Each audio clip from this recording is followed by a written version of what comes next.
So here we have the Mazda MX5 on a 17 plate. I'm going to start off by showing you around the outside of the car, and then we'll hop in and run through some controls on the inside. But from the outside, you can see it's a two-door car with alloy wheels. Let's start off inside the boot and then work our way around the rest of the car from there. So as we approach the back of the car, you can see we have reversing sensors. And given that it's convertible, plenty of boot space as well. Okay, so we're just going to work our way back round to the front of the car, and then we'll hop in and run through some controls on the inside. But now that we've done a full circle of it, you can see it's in excellent condition the whole way round. Just briefly before we climb in, I think it's well worth seeing the interior from this exterior point of view. There's plenty to run through on the dashboard, so let's hop in and we'll do that right now.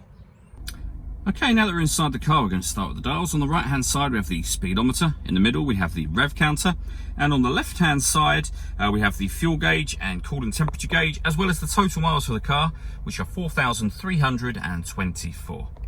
If we back out to the steering wheel, on the left hand side we have stereo and phone controls, including voice activation for your phone, and on the right hand side we have cruise control. Over in the centre is where, amongst other things, you can pair up your phone. It's also where you'll find the satellite navigation as well. The movements that I'm making up on that screen are being done using this dial and these buttons down here.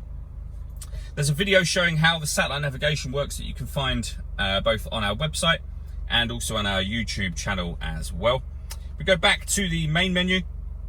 You can access your music from on here as well.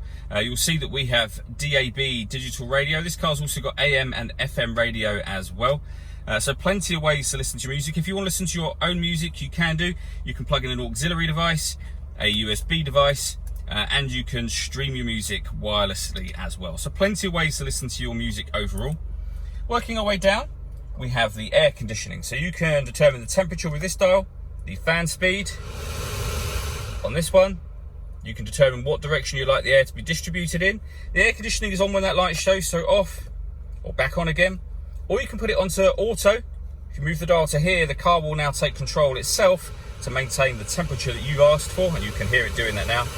You can override that by readjusting the fans to whatever level you want them on.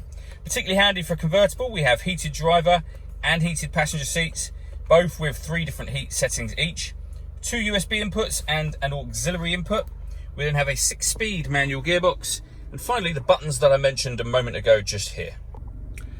With regards to the roof, it's very easy to do. It's manual, but you can do it from a seated position. So you just pull this catch down and then literally push the roof up and then back into position, give it a push, and that will click in place. When you want to close the roof, you just pull this catch up, the roof will loosen off, you pull it towards you, and then you can close that into position, just shut that catch, and it's as easy as that. All that leaves me to say is thank you for taking the time to watch this video. If you'd like to come and see the car in person and have a test drive, please feel free to call any of our MJA sites. We'd love to hear from you soon.